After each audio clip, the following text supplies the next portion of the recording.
달린 행악자 중 하나는 비방하여 이르되 내가 그리스도가 아니냐 너와 우리를 구원하라 하되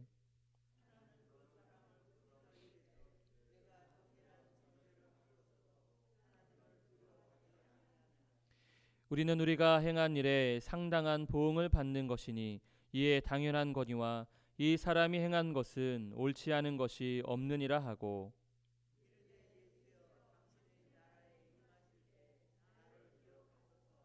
함께 읽겠습니다. 예수께서 이르시되 내가 진실로 내게 이르노니 오늘 내가 나와 함께 낙원에 있으리라 하시니라. 아멘. 이 시간 담임 목사님 나오셔서 우편 강도와 좌편 강도라는 말씀으로 귀한 말씀 전해 주시겠습니다.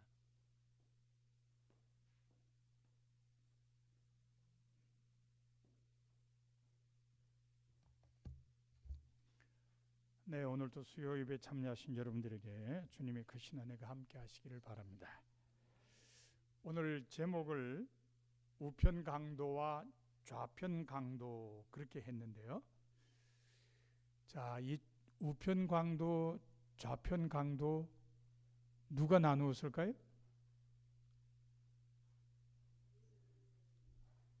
예수님 달리신 쪽에서 볼 때 한 사람 오른쪽, 한 사람 왼쪽. 누가 오른쪽이고 누가 왼쪽이에요? 그건 모르죠. 예, 우리는 사실은 어떤 사람이 오른쪽에 달렸고 어떤 사람이 왼쪽에 달렸는지 모릅니다. 그런데도 그냥 일반적으로 생각하기를 우편 강도 그러면은 회심하고 구원받은 강도를 생각한다는 겁니다. 근데 성서에는 그렇게 기록되어 있지는 않아요. 근데 우리가 그렇게 생각하고 받아들이고 있다는 겁니다. 오늘 우리가 읽는 이 본문은요, 믿음으로 구원에 이른다는 이 기독교 명제를 설명할 때 아주 자주 예를 드는 그런 본문이라고 할 수 있습니다. 왜 그러냐? 자, 구원은 행함이 아니라 믿음으로 얻는다. 그러니까 이 십자가에 달린 강도도 죽기 몇 분 전에 자기 죄를 인정하고 구원받았다, 이렇게 이야기가 되는 거죠. 그러니까 구원은 행함으로 얻는 게 아니고 이 강도처럼 5분이 남았든 1분이 남았든 자기의 죄를 인정하고 주님을 영접하면 구원받는다 하는 걸 알게 됩니다. 예수님 당시에 이 십자가 형벌은 상당히 참혹한 형벌이었습니다. 지금 생각해도 그렇죠. 사람을 나무 위에 달아놓고 죽을 때까지 그냥 그거를 그대로 놔두니 피 다 빠지고 물 다 빠지고 그래서 숨 굳을 때까지, 어떤 사람은 한 3일까지 가기도 했다고 그래요. 이 참혹한 형벌이다, 이렇게 얘기할 수 있습니다. 그러면은 이 십자가형을 도대체 어떤 사람들에게 언도했느냐? 다른 사람은 그만두고요, 먼저 예수님 생각해 봅시다. 예수님 왜 십자가에 달리셨죠?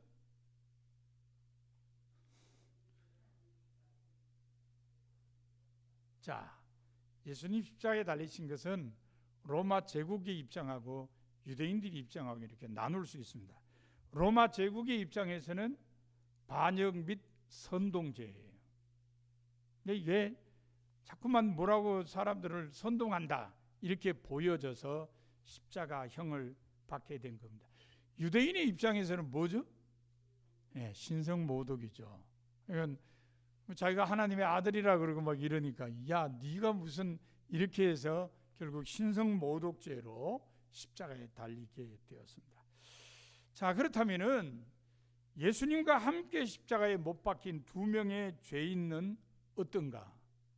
이 사람들도 결국 가벼운 죄를 지은 사람은 아니라 하는 걸 우리들이 알게 됩니다. 복음서에는요, 이 사람들을 헬라어로 레스테스라고 서술하고 있습니다. 이 레스테스는 혁명가, 반역자 또는 산적, 강도, 이렇게 번역됩니다. 그러니까 이 사람들도 국가를 전복하려고 하는 기도를 했거나 아니면은 사람들을 죽였다, 이렇게 이해할 수 있습니다. 둘 중에 하나입니다. 국가를 전복하는데 가담을 했거나 아니면 사람들을 죽였거나 그래서 십자가형을 받게 되었다. 그러니까 이렇게 보면 이 사람들은 아주 극악한 강도다, 이렇게 이해를 할 수 있습니다. 실제로 공관복음서에 보면은 마태복음, 마가복음, 누가복음 보면은 이 누가복음을 제외하고 마태복음과 마가복음에는 이 강도들이 십자가에 달려서도 예수님을 아주 격하게 비방을 했습니다. 보통은 사람들이 죽음 앞에 놓이게 되면은 그 죽음에 대한 공포 때문이라도 좀 겸손해지는 법 아닙니까? 그런데 이 사람들은 죽는 순간까지 남을 향해서 욕설을 퍼부었다. 이 사람들이 어떤 사람들인지 대충 짐작이 갑니다. 인간성이 어떻다. 악랄해. 짐작이 갈 만한 사람들입니다. 자, 그런데 이상하게 교회에서는 이 두 명의 강도 중에 우편 강도는 착한 강도, 좌편 강도는 악랄한 강도, 이렇게 해석합니다.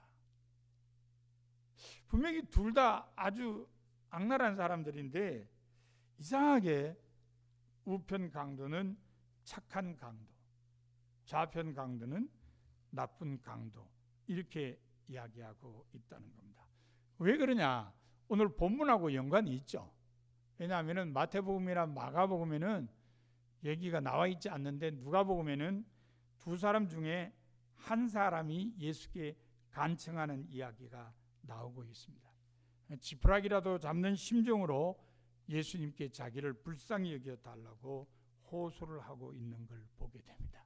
그러니까 사실 착한 강도는 없어요. 이미 십자가의 형을 선고받았다는 것은 그 자체가 흉악한 죄인이다, 극악한 범죄를 저질렀다는 걸 알려줍니다. 따라서 이들이 착한 강도라고 말할 수는 없습니다. 만약에 여러분들이 가능성을 찾는다면은 아니 예수님도 억울하게 십자가에 달리셨는데 이 사람들도 억울하게 십자가에 달렸을 수도 있지 않느냐. 여러분은 이제 그러기를 바라겠죠. 그런데 성경은 그럴 가능성을 아예 차단을 합니다.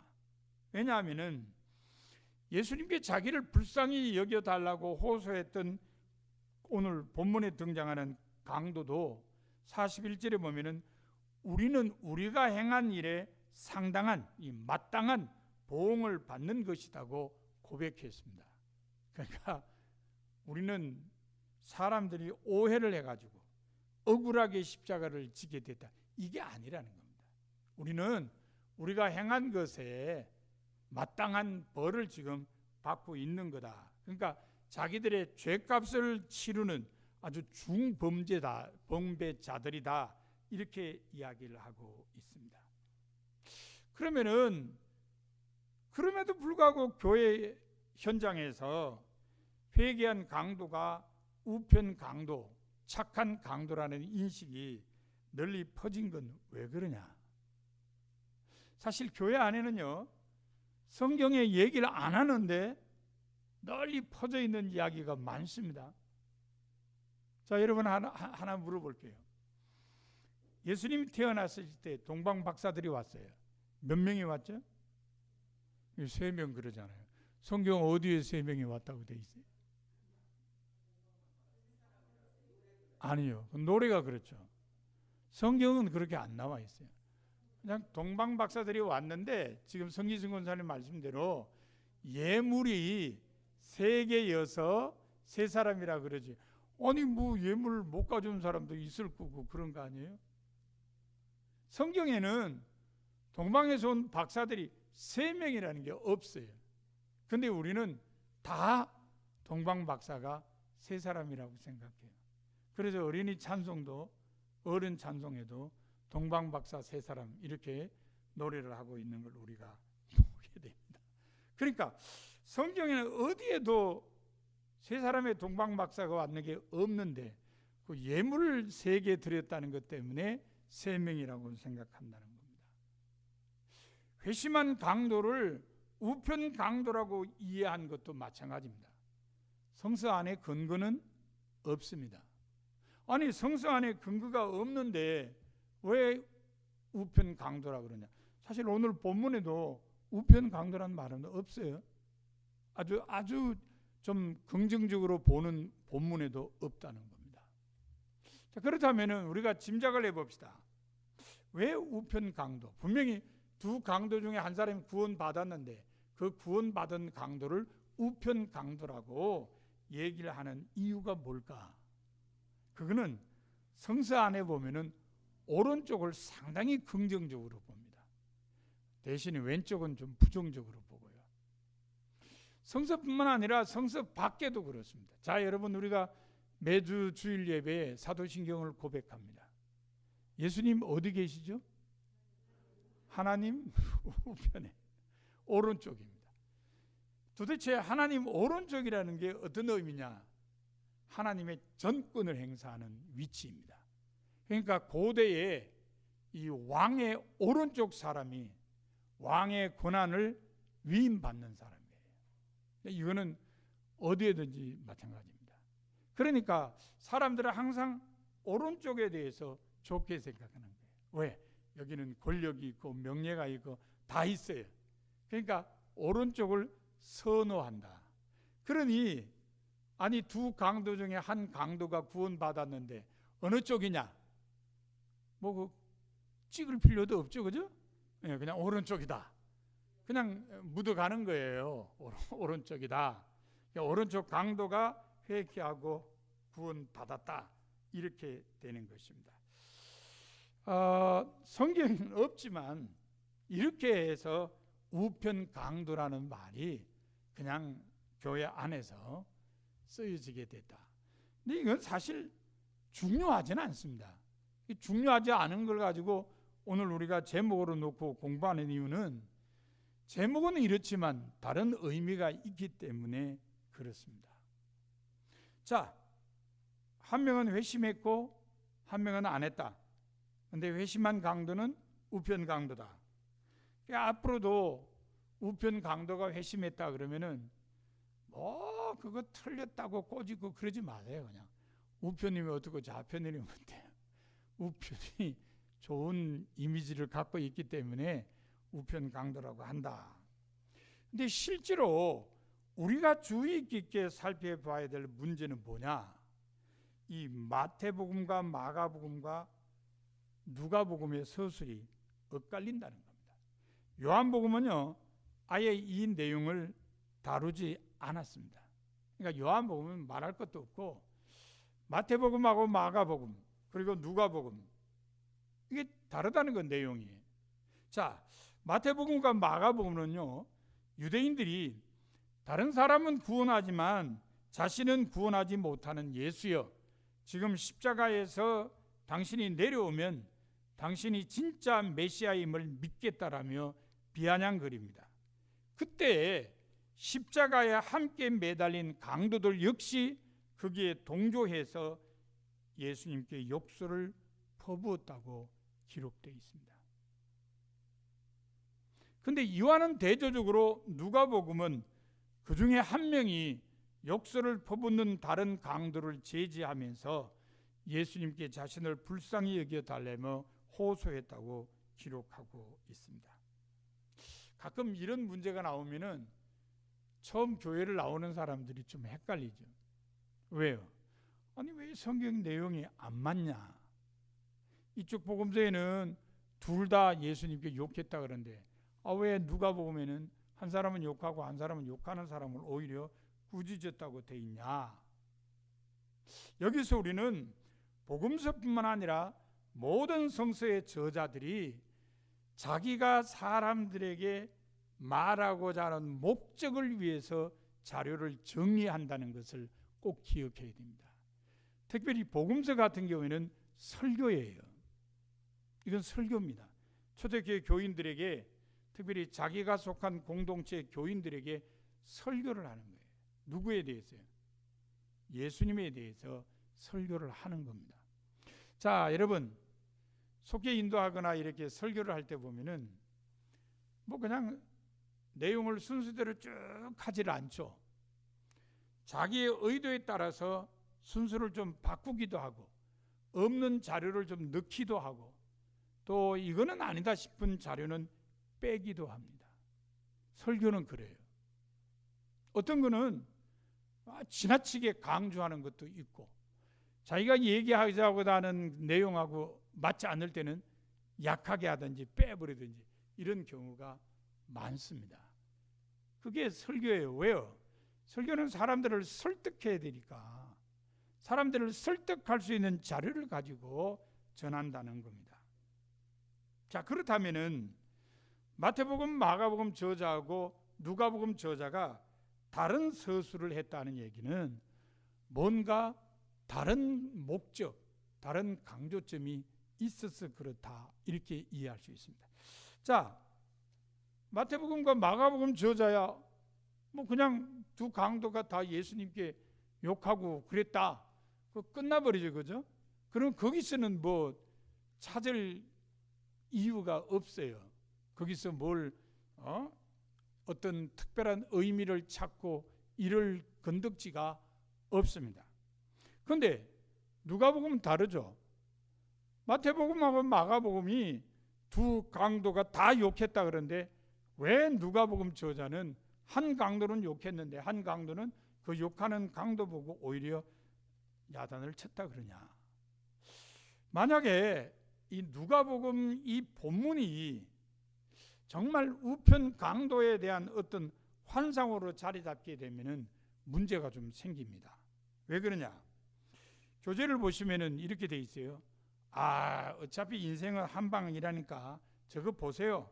평생 악한 짓만 골라 하다가 십자가에 매달린 사람도 마지막에 예수님 만나 천국에 가잖아요. 그러니 굳이 일찍 예수 믿어 고생할 필요 없다니까요. 하고 싶은 대로 하고 살다가 죽기 전에만 믿으면 되죠. 맞는 말이에요? 틀린 말이에요? 아니, 맞는 말이에요? 틀린 말이에요? 미국의 유명한 부흥사 무디가요, 한 청년을 전도를 했는데 이 청년이 무디의 전도를 받고 한다 소리가 지금은 바빠요. 나중에 나이 들고 늙으면 그때 교회 나가겠습니다. 이렇게 대답을 했어요. 근데 며칠이 지난 다음에 이 젊은이가 교통사고를 당했어요. 그러니까 무디가 그 교통사고 당한 젊은이에게 꽃을 보냈어요. 근데 싱싱하고 예쁜 꽃이 아니라 다 시들어가는 꽃을 보냈어요. 그래서 이 젊은이가 그걸 보고서 막 열받아 있을 쯤에 무디가 들어갔어요. 그랬더니 젊은이가 이럴 수가 있냐고 목사님께서 그랬더니 야, 너 이렇게 시든 꽃 받으니까 기분 안 좋지? 아니, 하나님께서 생생한 젊은 기간을 다 보내고 늙고 힘없을 때 오는 사람을 뭐 이렇게 기뻐하겠어? 가만히 생각해 보라고 이렇게 무디 목사님이 얘기를 했어요. 연세가 들어서 주님 전에 나와서 구원 못 받는 건 아니에요. 그러나 하나님 앞에서 상 받을 일은 못하는 거죠. 자, 이게 조금만 더 이제 변질되면은 이렇게까지 변질될 수 있어요. 우편 강도가 마지막에 구원받은 것을 보면 구원받을 사람은 어떻게 해서든지 구원을 받습니다. 택한 자들은 세상에서 아무리 실수하고 실패해도 결국 구원받으니 염려하지 마세요. 무슨 론? 예정론이죠. 특별히 이중 예정론을 얘기를 하면은 구원받을 사람하고 멸망받을 사람은 정해져 있다는 거예요. 그러니까 지금 오늘 본문에 나타나는 구원받은 강도도 원래 구원받을 사람으로 정해져 있었기 때문에 그렇게 십자가에 달렸지만 아주 흉악한 강도가 되어서 십자가에 달렸지만 구원받은 거다. 그러면 과연 이 본문은 정말 예정론을 가르치기 위해서 누가복음 저자가 기록을 했는가? 전혀 그렇지 않습니다. 누가복음 저자의 의도는 다른 데 있습니다. 특별히 두 군데 있어요. 두 가지 목적을 가지고 이 본문을 자기 복음서에 넣은 겁니다. 첫째는요, 예수님이 죄 없으시다는 것을 증언하는 거예요. 누가복음 23장에 보면요, 몇 사람 입에서 예수님 죄 없다는 말이 나와요. 제일 먼저 나오는 게 23장 14절과 15절에 보면 빌라도입니다. 로마 총독 빌라도가 그 사람은 무죄다라고 법적 선언을 해요. 이거는 모든 복음서가 마찬가지입니다. 다 빌라도가 죄 없다 그렇게 선언했다는 걸 얘기를 하고 있습니다. 오늘 본문에는 예수님과 함께 달린 강도 중에 한 사람도 예수님의 행동은 옳지 않은 게 없다. 그래서 무죄에 대한 선언을 합니다.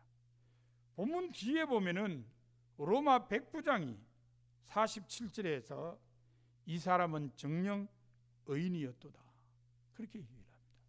그러니까 누가복음 23장에는요 예수님 죄 없다 이 선언이 세 사람의 입을 통해서 나와요. 그러니까 그 중에 한 사람이 바로 십자가에 달렸던 한 강도라는 겁니다. 이 강도가 뭐가 아쉬워서 죽기 전에 예수님 죄 없다 그러겠어요? 진심을 얘기한 거라는 거예요.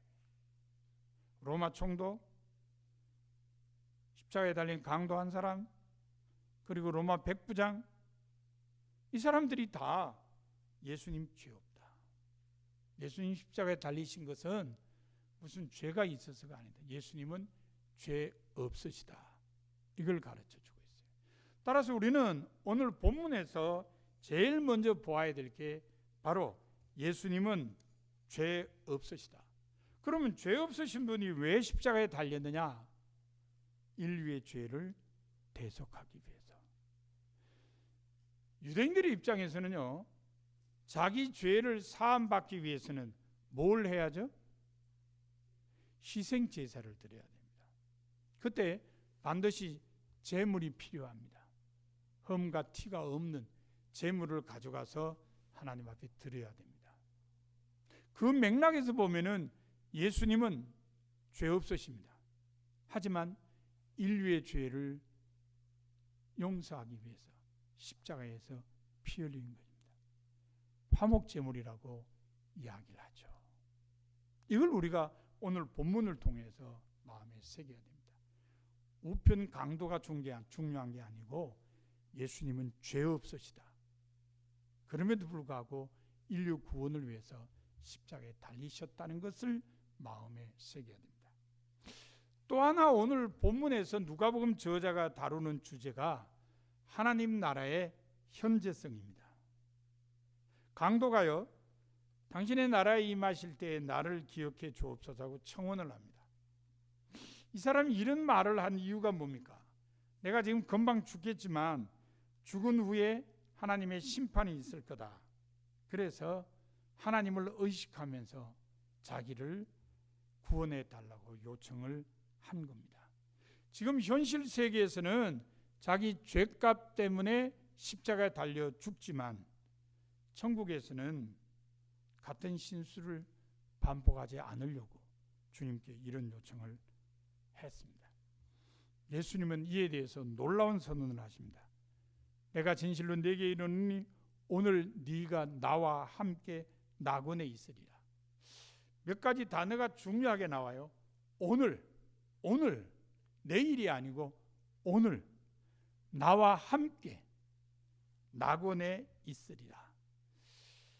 이 세 단어 중에 여러분들이 제일 많이 들은 단어가 뭐죠? 잘 안 들어보셨어요? 제가 조문 가면은 낙원이라는 단어를 꼭 얘기를 하죠. 조문식 가면 낙원, 원래 히랍어로 파라다이스입니다.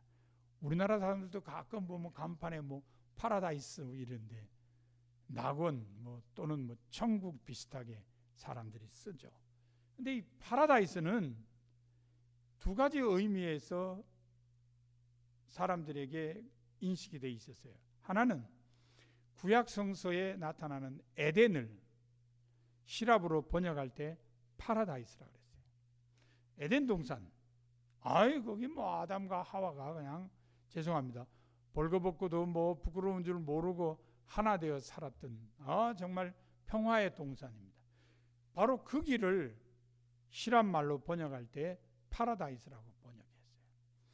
그 다음에 또 하나 파라다이스라는 단어가 갖고 있는 의미가 임금님이 사랑하는 사람과 함께 거니는 정원을 파라다이스라고 그랬어요. 서울 사람들은 잘 알죠. 어디라고 생각하면 돼요? 비원. 네? 비원. 창덕궁 안에 후원. 보통 비원이라고 그러잖아요. 그런 곳이에요. 왕이 가족이든 신하든 정말 사랑하는 사람과 함께 거니는 정원을 파라다이스라고 그랬다는 겁니다. 그렇다면은 에덴 동산으로서 파라다이스든지 임금님이 사랑하는 사람과 함께 거니는 정원으로서 파라다이스든지 파라다이스는 그 당시 사람들이 생각하던 가장 좋은 곳이에요. 오늘 네가 나와 함께 네가 생각하는 가장 좋은 곳으로 간다. 그런 의미가 이 말 속에 있습니다. 예수님께서는 자기의 죄를 인정하고 주님께 자신의 미래를 부탁한 이 사람에게 바로 나고네스의 삶을 약속을 하셨습니다. 그것도 내일이나 모레나 예수님 다시 오실 때가 아니라 오늘 나와 함께 나고네 있으리라. 하나님 나라의 현재성입니다. 내일이 아니고 오늘이에요. 오늘 너는 하나님 나라의 삶을 살게 된다는 것입니다. 자, 누가복음 저자는 이 두 강도 이야기를 통해서 어떤 강도가 착하고 어떤 강도가 나쁘고 이거 얘기하는 거 아니에요. 바로 이 두 강도 이야기를 통해서 예수님의 무죄를 강도의 입을 통해서 얘기하고 또 하나는 예수님 말씀을 통해서 하나님 나라의 현재성을 얘기하고 있는 겁니다. 이렇게 보면은 이 본문은 대단히 중요합니다. 예수님을 이해하는 데도 중요하고 예수님께서 우리에게 베풀어 주시는 은혜도 대단히 중요한 것을 알게 됩니다. 자, 여러분, 우편 강도도 괜찮고 좌편 강도도 괜찮아요. 그러나 두 강도 이야기가 전하는 바는 예수님은 죄 없으신데 인간의 구원을 위해서 십자가에 지셨다는 것. 구원은 오늘 주님과 함께 하나님 나라 삶을 사는 거라는 걸 우리에게 가르쳐 줍니다. 오늘 본문이 주는 이 가르침이 여러분 마음에 잘 새겨지시기를 바랍니다. 기도하겠습니다.